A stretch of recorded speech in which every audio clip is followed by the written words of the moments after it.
HB Monde Info TV, vous informez à chaud, Ndé Makambu na biso, avec le boss Igo HB, Bato Sate Poani. Allez, check! Voilà, chers amis internautes, très heureux de savoir que vous attendrez devant vos postes téléviseurs. Bonsoir, parce que ici à Kinshasa, il est déjà 9h. Bonjour, selon l'heure à laquelle vous allez suivre cette émission. Donc, merci à vous de nous faire confiance. Merci de nous avoir choisi parmi tant d'autres. À chaque fois, je vous dis, abonnez-vous massivement sur HB Monde Info TV, car ailleurs, plein de bozoba, plein de bêtises.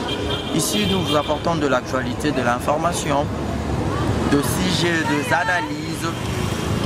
Fier de vous, le vôtre, Barési Baza, cadet de la presse Nabino, au donc merci Nabino pour la marque et la confiance en nous. Aux autres sociétés à vous manifester à mon égard. Laissez-moi dire un grand merci à mon boss, à mon patron, à la personne de Igo HB et à lui enseigner la japonaise depuis Bundes, depuis Allemagne, sans oublier Vieux Palk de Bundes et Yamagi Kashama, les Mamabiti Shikito Joko, Amina Boufaya Gartis, le jeune patron Godson Yakaris Ganga. Mon papa Julio Monapoutou, Baza vraiment moi ébélé, que la vie de Dallas, Amina Boufaya Artiste, Baza vraiment ébélé, on a pris un partenaire, on a soutenu Narangaï, Bandeng, Renate Massal, Anakasi Agnon, Patricia Cabo, l'adorable. Voilà, aujourd'hui j'ai le réel plaisir, donc l'émission ils ont raté, topé sa rendez-vous, ils ont aussi invité les autres retourner là, on a pour tout et pour ça là bien. Lui c'est un confrère à moi, lui c'est Thierry Mumbaya, Boyebié. Ça la rapoulou n'a eu pas mal à Roma tribunaux. Il est à ma droite, à qui j'ai dit déjà bonsoir Thierry. Bonsoir Barési Baza, Ngami Kadio, Ngami Bello. Ça dit que ça on a maman Banette, Bello Bami. Le temps qu'on a eu, on a rafou. Voilà, des belles motos. Salutations également à Bisso, à HB, Monde Info, Boss HB. Voilà, donc salutations parce qu'il y a un soldat, moi, dans mon moment, tout à l'heure, non seulement à la quête, il y a une information, mais tout à l'heure, à la quête, il y a multiplier la vie, c'est-à-dire qu'on multiplie la stratégie, la mission, il y a bien. Parce que les lots, il faut souffrir la mission, bien meilleure. Parce que nous apprenons que la mission est bien meilleure. Merci beaucoup pour Thiago, donc je suis vraiment très aimé, il y a pour m'avoir reconnaissance, on a entre nous les existants. Thierry, tu fais bien ton boulot. Dis-moi merci. Très gentil, très heureux, il y a Rosana Yolino, tu raté, mais on aura tous la moins béni. Mais avant tout, je vais vous présenter ma représentation, car il y a deux internautes, qui Thierry Caralelo, qui il fait quoi? Ma représentation est pas la bien. Déjà, s'il faut ajouter dans Barési Lobby, je suis chroniqueur de musique, analyste d'information.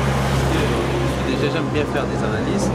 J'ai été élevé comme ça parce que je suis fils de Mandala Yamaïna. Mon père a chroniqueur, mais à ça qui plus dans la presse écrite, il y a la journal, analyse politique et autres.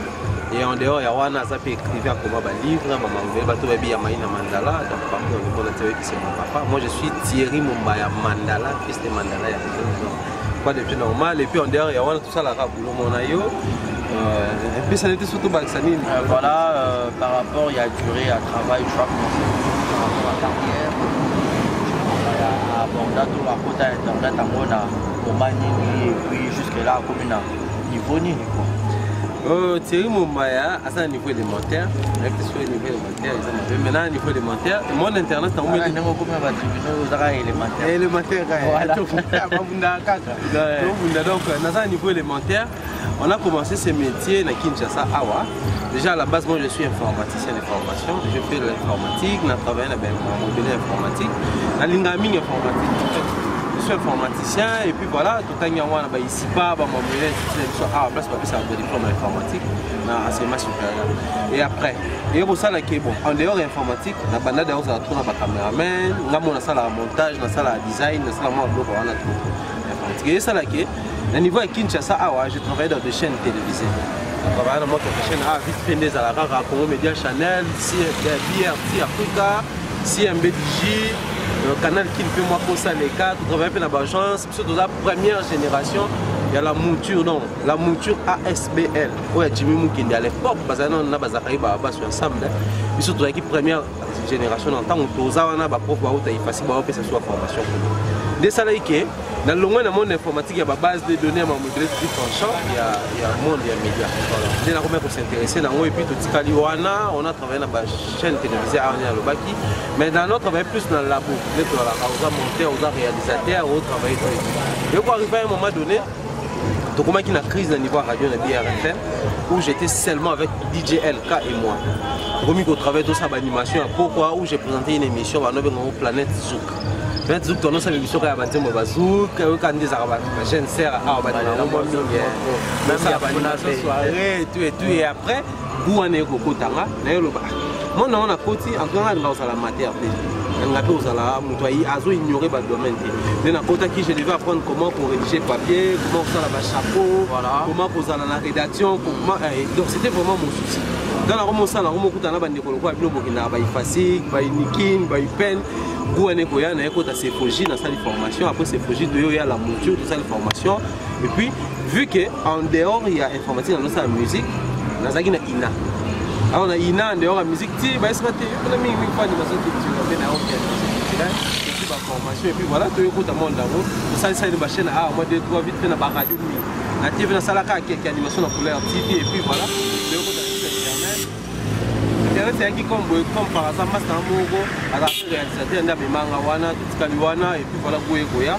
Nous savons l'émission, membre de l'Élo, donc on a une deuxième année de troisième année. Voilà, qui de l'eau, les salles que va découvrir peut-être compétences par rapport à parcours, on se met vraiment dans le monde à Sokulum, Veta et Tonda Benza, donc de l'autre moment on a tiré mon baya entre ses confrères, comment on s'en a l'émission, genre tribunaux, tout ça, analyse à sujet. Et les grands entre et puis il y a même parce que on est sur la radio. Déjà tribunal, c'est une émission qu'on a fait dans le Rango. Mais le tribunal, c'est juste quand on a personnellement les puissants. Parce qu'il y a un spirit de pharaon. Parce qu'il y a un pharaon. Parce qu'il y a un secret Égypte, enfin, on a été maintenant dans le pharaon. Voilà. Just quand vous le score, il y a pour arriver que c'est un frère que j'aime bien. Nous allons aller, nous allons échanger là-bas. Mais ça parmi les rares parce qu'aujourd'hui nous souffrons d'une réalité lèche votre micro. Mais déjà ça parmi les rares bateaux qui sont ça l'eau on commet même la message et l'eau publié là c'est plus. Avec ce que l'eau publié là c'est publication na yo Facebook na yo mais ça c'est tout. Alors et bana pour intéresser comment un frère comme moi m'a beaucoup s'intéresser c'est un peu ça comme ça. Tout comment approche là et puis voilà et ça là qui est ça na yambi une émission là. On a aimé l'émission, en pleine émission. Est-ce que j'avais l'idée de relooker le tribunal dans le monde mais nous ne comprenons pas par rapport, il va nous en dire yo. Les tribunaux qui fait partie de là, l'autre tribunal, tout ça, tribunal, et pas Vincent Tillus, la voix du PP, CPI, Nagosi Pierre Signo, c'est pas Jas Kavoulou, et puis analyse, et puis France Demaï, il y a après ça. Et bon, on se peut pas dans le mot, parce que nous pose un peu de temps. Si et pas dans tout ça la créneau, pas dans tout ça la créneau et ça donc ça dit créneau na biso ya musala biso quoi. Ça non seulement pour présenter ba musiciens pour ça la promo na bango, mais ça aussi comme ça analyse sur ce qu'ils font. Alors biso ça la créneau na Africa Bomba TV AMTV les chaîne on la chaîne. Voilà, où les chaîne Oyo Gérard. Mais si on a évité Barbara entre tout dans la radio, dans la radio. Donc on a ma chaîne frère vous c'est ça pour ça là d'être connecté par rapport à l'émission, on a ces pays, tribunal, analyse et tout, voilà. Mais pour ces départements, par rapport à moi, pour pas j'avais regardé les salariés. Moi, il y a vu, il y a vu les salariés. Daniel a rappelé dans la tête, on a le rap, on a dit, j'ai dit, on a même maillot, j'ai habité, on a appelé, on a appelé. Est-ce que les salariés sont normal, moi, les salariés, déjà entre nous il faut préciser qu'il y a le respect mutuel, c'est le plus important. Moi le lobo j'ai en face de moi Barési baza na ba succès na union sur l'organisation les autres bana nga zone ça zayo so mais il me respecte voilà. En retour moi je respecte Barési. Déjà faut préciser que ngana est dans salon bonne vie l'éducation est bien, mais beaucoup est bien. Donc, on va souffrir peut-être le baramakambo. Parce qu'aujourd'hui, la presse en ligne, sur le roi, médiocre, ici, des familles, on va souffrir et tout. Donc, nous sommes ici dans la famille, on va peut-être éduquer sur l'intervention qui est dans la vie, à part l'enseignement, mais il y a aussi l'éducation de base. Voilà. C'est-à-dire, on est influençé par contre. Aujourd'hui, moi, quand je vis avec toi, tout ce que je cherche, c'est ça la considération. Bon, là, on a s'il faut revenir à ta question, tout ça, la maman, on a un tribunal et autres. Ils allaient inviter par exemple, il y a invité. Et musicien tel par rapport à Poutré, à l'écapé dans le tribunal. Il y a peut-être qu'il y a la police, il y a débat. Tant que ça, débat, on a chef. Mais, quand on a un coupage, on se respecte. En tout cas, depuis le tribunal, depuis le tribunal, les autres concernés tribunal, dans ton cabot, la monte, tout le bambou. Dans ton cabot, la monte, moi, je suis $40, moi, je suis 35. Attendez, tu n'as pas bateau, attendez, tu n'as pas mission, on a toujours eu cette difficulté-là et on s'en a marre. En tout cas, tu vas là-bas. Net, jusque là. Ah bon? Ok, merci beaucoup pour la transparence. Pour beaucoup de tout, on a honnête, tout le monde a net, jazz, les moutons à la roconza, botika polémique, botika bateau, sur le basangani. Là, on a des balobaro, on a un problème. Voilà. Donc, merci beaucoup, on est aquí parenthèse. Maintenant, il faut aller sous parenthèse, nous sommes chéris, mon malosa, de la musique. Tout le monde vient à ce quadre, Koraman, Kofi Olomide. Ça, je crois le prince. La journaliste m'a posé ma question sur Mali a abordé en 2018 pour trop polémique. On a dit ça a été rapissé, maman me bébé. Impression à auparavant. Action en soit stoppé en 2018, stoppé en voilà. Non, mais déjà à la base, moi j'ai toujours été là pour souhaiter à ce que la paix puisse se régler parmi les humains, parmi les êtres. Nous avons une mission mingi on a participé à ça là-bas. On a mingi dossier na polini, dossier na kimi. Déjà par résistance, ça c'est bien, ça veut dire à tout ça. Donc pour dire qu'on a toujours eu cette envie là où ces besoins permanents on a en paix. Mais seulement nous devons considérer une chose. Même avec ce quadre là, au fur et à mesure des sons et à mairie, avec un profiter, un mot, bah comme tout à l'inaga, la micro là, on a invité quoi. Ça dit, voilà, bah comme on fait ça, c'est un plaisir là-bas. Tellement on est fan de lui et tout, voilà. Déjà, bah comment vous croyez, bah comment l'initiative c'est bon. En tout cas, dans la musique, hein, en soi, tu auras besoin de polémique parce que ça nourrit la musique, ça motive. Non,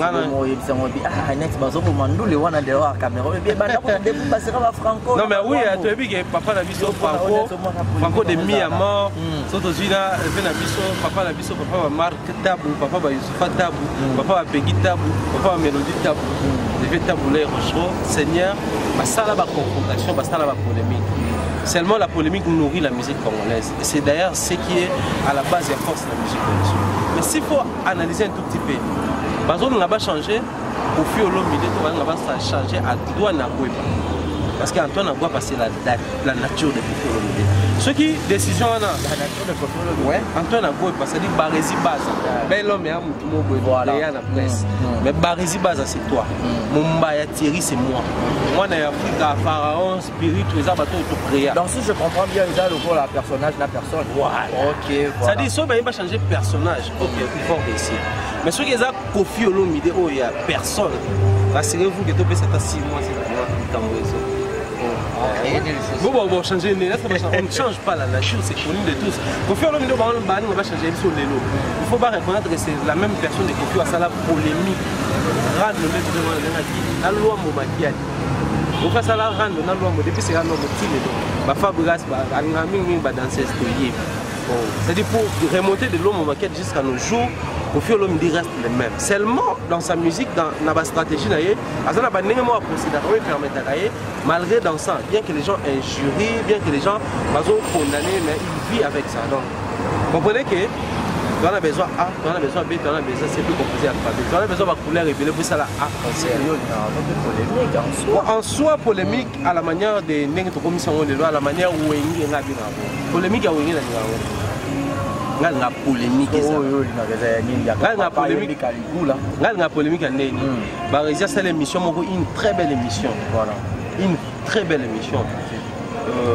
natala nde bémission notre na ba tina pointer mission nini mais moi quand tant ba polémique du bakia bamba ya clan wenge JB na wera bémission yo sali so tala bémission internet sur mon qui est différente na bémission là c'est une polémique je me dis net na boy ba te bele ba linga te ya mbamba ba te bele to linga te ko et pas que mon vino tribunal vous ala ba tuya bon on a catégorisé ne ba taxer biso ba na bandenge wana voilà c'est dit ngasko na tala bémission yo sali donc créer polémique sur la salle d'émission. Il faut sentir qu'il y a une salle d'émission c'est ce que j'aime dans la musique. En fait, c'est ce qui nourrit la culture congolaise. Mais sur une polémique, il y a genre que moi si il y a Barési à Zalaraboue, moi si il y a Thierry à Zalaraboue, on est faire de ça. C'est ce que je déplore en tout cas. Si la dernière énergie, si on a comme producteur, si on a comme opérateur culturel, le niveau dans le voilà, chérie, mon bail, malem, donc vous chitez mes émissions, exactement, qui toquent tellement bien. Nous sentons qu'il y a deux personnes qui réfléchissent. Là, j'en profite pour dire aussi un grand merci à celui qu'on appelle Choisi Matata, un grand maître. Ange Céleste, merci à Olivier. Et au salon, bien grand frère, mon papa, je suis mon amour, il y a Idiot de Kamazi. Karmaoumo, pardon, Carmen Kikambala. Je te salue, mon alemba, tongo, pour surtout pas n'alemba. Et puis ça passe. Voilà, Thierry Bombaya, toujours ma parenthèse en haut. Sinon, sur le roman, on a tribunal. Mais il y a un tribunal en haut où il y a un artiste, artiste et puis tribunal, notre tribunal, les applaudissements sont des ça, mais c'est pas du côté mauvais à mon plus aux autres samedis. Mais c'est comme si yo kobo ya ngo soko comme opérateur culturel comme on a pas fait moi c'est à moi la vie nous beaucoup de ça là dans le côté de vie privée là c'est qui a pas maman et mon copain va dire de couple ya l'artiste bolongo du côté professionnel ou les artistes beaucoup ça m'a dit c'est là par rapport à déontologie to par rapport à polémique en rokaka déjà faut reconnaître que tribunal n'a la coutango ça faut reconnaître le tribunal il est dans la voie du peuple pas avec ça chimie sur le Facebook de Mr Vicente donc la coutango mais tant on a yaka na makambo je crois que ça la sincère quand on benga nga websinga bah en tout cas faut regarder le programme est raté trop mais tant que ça le programme on a eu les temps là sur quoi on va parler les sujets de ngata on a un tribunal na tuna bolobelaka au-delà de son atala mais ça a eu la biso de jour tout non je vais là s'acquérir la situation parce que il y a les dessous des cartes là comment la carte vous avez c'est ça en tout cas j'ai eu à chercher comment ça se passe bah lobela on est une bataille ici on a la liberté sans compte et nous on va en fait depuis qu'on a banat tribunal si les lots quand on lobela une seule fois où on lobela vie peut-être des on a eu je crois c'est une émission en tout cas récente où on lobela qui dossier à moi la confiance au milieu et puis on a généralisé les cas de conseils sur les musiciens, c'est comment gérer la relation là-bas sur et puis l'État comment il faut en charge il y a les musiciens à Bamako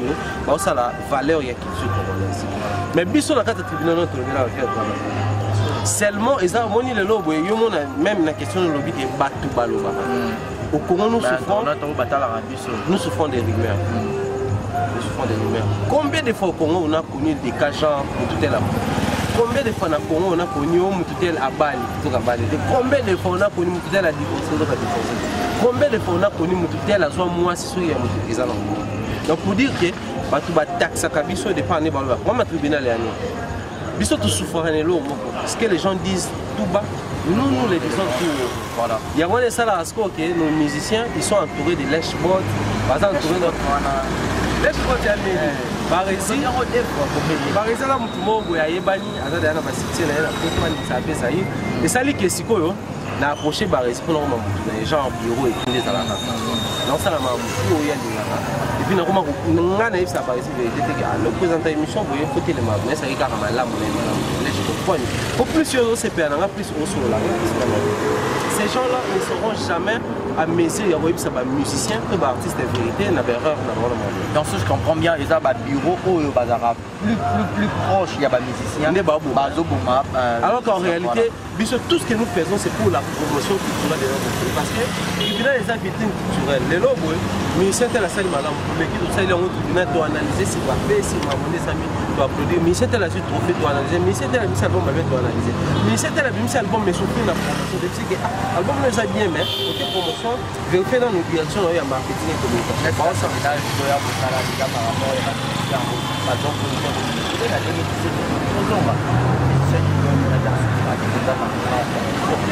déjà pour assurer que le ça a plus de 50 chaînes et plus de 50 chaînes.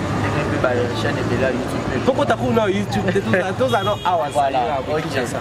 plus de 50 chaînes la RDC, mais c'est fois la stratégie quoi là-bas. Voyez par exemple Barési, lui il est un peu genre série, un peu émission d'ailleurs. À ça, bateau donc nous devons apporter quel nzembo.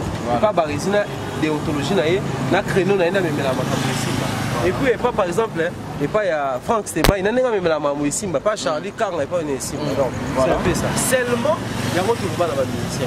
Qui tant qu'on a l'émission, tout le temps on a la mamou, il y a oh il faut te faire oh il faut te faire ça. Parce que la musique sur l'année. Par exemple, le premier album là, Père et Fils. Une des mots là, il y a Père et Fils qui n'a pas dit ou pas.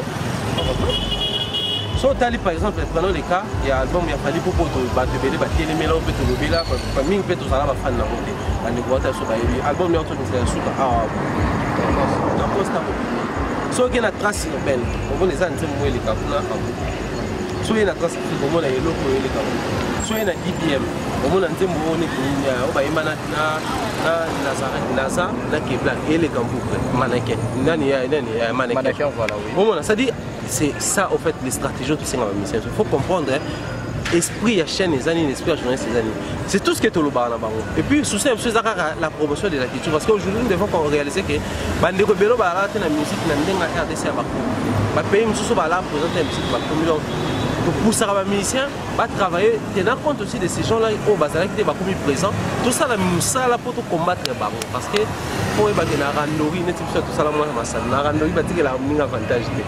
Il y a un tout parce que ça a une nuance tout ça là. Lèche-moi ta musicien, mon robot. Fou du roi, musicien, mon roi.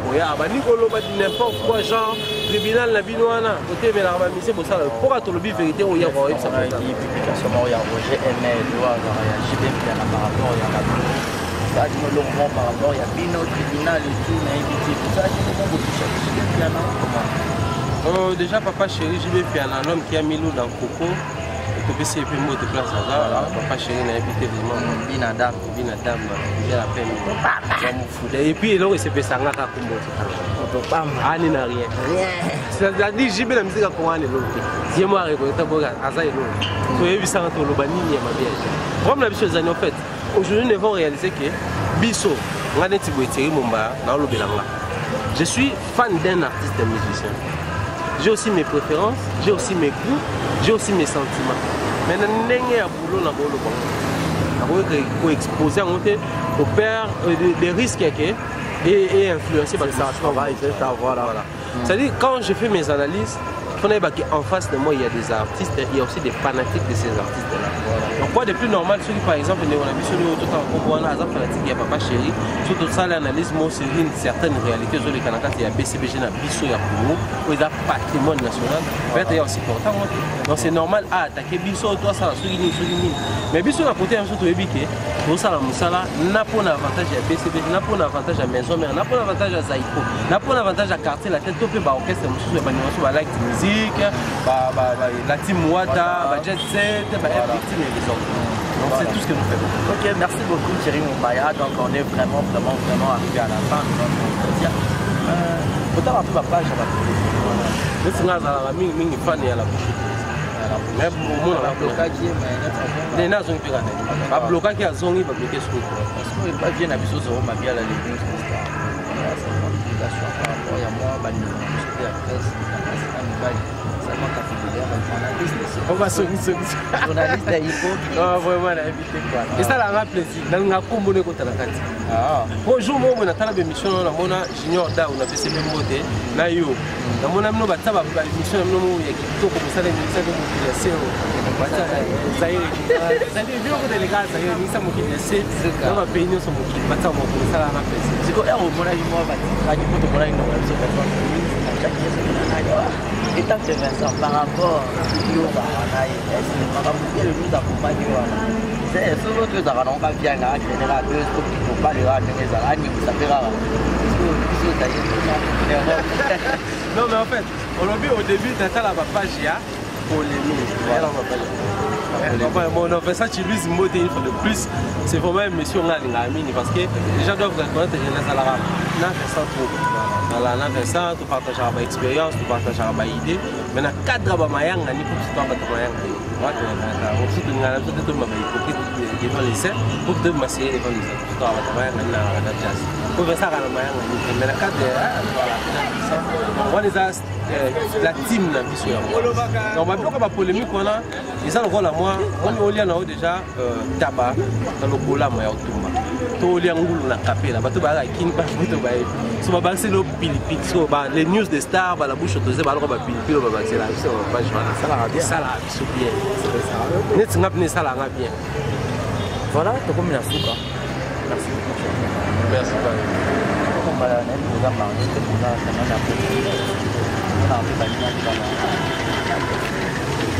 le cœur de mon cœur, la reine de mon cœur, Oumela Zala Zala. On a la caméra. La reine de ton cœur, on appelle ça la reine de mon cœur. La reine de mon cœur, hein? La reine de mon cœur. La commune voilà, comme ça, c'est la fin. La vidéo, il attend à comment là. Ça devient beau, on a pas payer, on va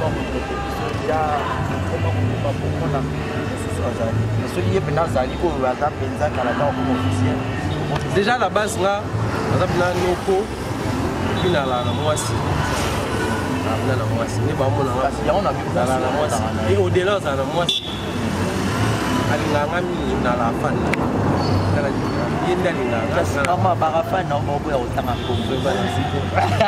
Merci beaucoup Thierry Mombaya, ça est fini pour aujourd'hui. Quelques dédications pour merci pour l'invitation. Malgré raté, mais la cagnera, pour tout éviter, pour tout y avoir un ami de réfléchir. Et ça la moi bien. C'est bien mot de la fin par rapport à l'émission. Je vais commencer par les mots de la fin. Je vais dire aux artistes et musiciens, aux militaires pour nous ça la télévision. Il faut pas reconnaître qu'aujourd'hui la presse en ligne occupe une place de choix. C'est-à-dire s'il faut parler des journalistes, il faut voir ça la chronique musicale. Bisso bateau de ça après ça ligne de place de choix. C'est-à-dire journaliste internet, youtubeur. Bisso même occupé place de choix. Bisso nettoie bâton de commande. Mais même nous on fait qui babasi là. Balanda bisso alors que bisso tout landa ba. À valoriser kaka au ça la pour la attention biso va valoriser biso doit regarder la valeur na biso donc balanda biso va qui va valoriser biso bango va valoriser musala tout ça pour la bango en tout cas besoin en valeur parce que c'est aussi pour la propos na mon autre monde on déplique bien que maman il y a le lobby de 21 vu la situation actuelle du pays a reporté mais déplique qui a considéré biso abi Bundesliga tango ebima Bundesliga ezana et on a biso les programmes elle on peut dans ça non moi quoi d'accord à moi car sur la conférence de presse avec biso biso les macabres pour respecter ça voilà voyez qui vont considérer bateau ça la pour dire un grand merci à Yoba ici pour la connexion voilà on a chanté mais s'il était veut na biso le meilleur to banda on a pas président biso le président GSK, pas président ainsi qu'à la grande dame de la République, Julie Kitty Mangapani, côté ma c'est mon représentant les États-Unis, maman est bébé star. Chouchou Natati, la femme d'affaires. Merci aussi à le jeune patron Godson et à Clarisse Ganga depuis Londres. Quant à moi, je vous dis bye bye, restez branchés sur HB Monde Info TV. Abonnez-vous massivement. Mon numéro est affiché au bas de vos écrans. Si vous avez aimé cette émission, dites merci. Allez Mamabi du Chiquito, c'est lui mon partenaire solide. Merci beaucoup Djogo. Nabo Sanayo pour Natanga Nani. Bote place aux alliés. Bisous. HB Monde Info TV vous informer à chaud, nde makambo na biso. Avec le boss Ico HB, bato santé poani. Allez, check!